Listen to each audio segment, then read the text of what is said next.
I'm looking at the team total for Boston in the first half, and we just talked about data-driven guys. I'm one of those. Don't rely solely on data, but, again, this is one of those situations where I can't ignore the data either. These teams have met 4 times since the start of last year. Boston has scored 64 points or more in all 4 of those games, and that includes 66 and 65 in their 2 regular season meetings this season.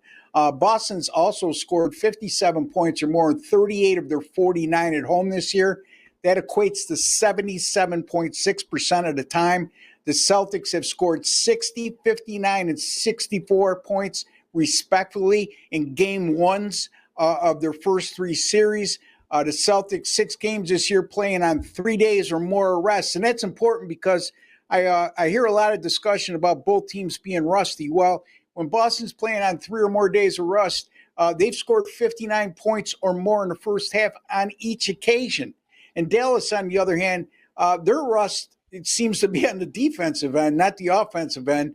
But the Dallas Mavericks, 7 games this year with 3+ days of rest, they allowed 62 points or more in 5 of those 7 contests. This is also a Boston team that scored 57 points or more in 6 of their 7 at home during this postseason.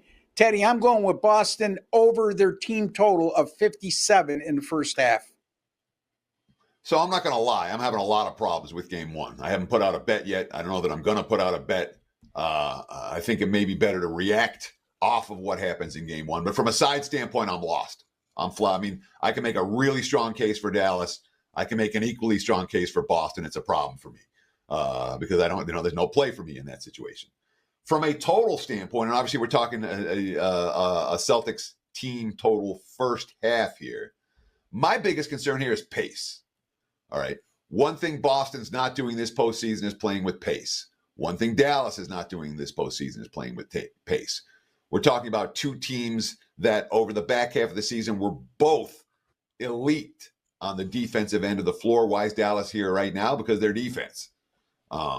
So you put those factors together, Dallas playing defense, the pace isn't necessarily going to be there. Does any of that concern you for this, or just we trust the Celtics to keep doing what they're doing? Yeah.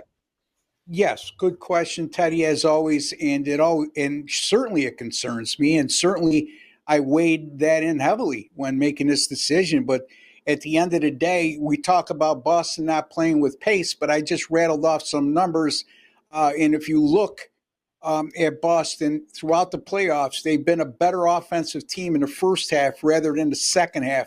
And in the second half, they seem to buckle down defensively as well. Dallas, again, I would contend, and I've said on several shows, that this might be the best defensive team since the 3/4 pole of the regular season and into the playoffs. But again, styles make fights sometimes, Teddy, and regardless of the pace and the concern of the slower pace that both of these teams have seemed to play with, slower pace in regards to what they did during the regular season action, you look at their head-to-head battles over the last 2 years, and I'm not willing to throw that info out. There's something to that. So, again, it's a concern, something that was weighed in heavily by myself, and something I am going to take the lesser of 2 evils here and go over the total of 57 in this game. I'm Boss Benjamin.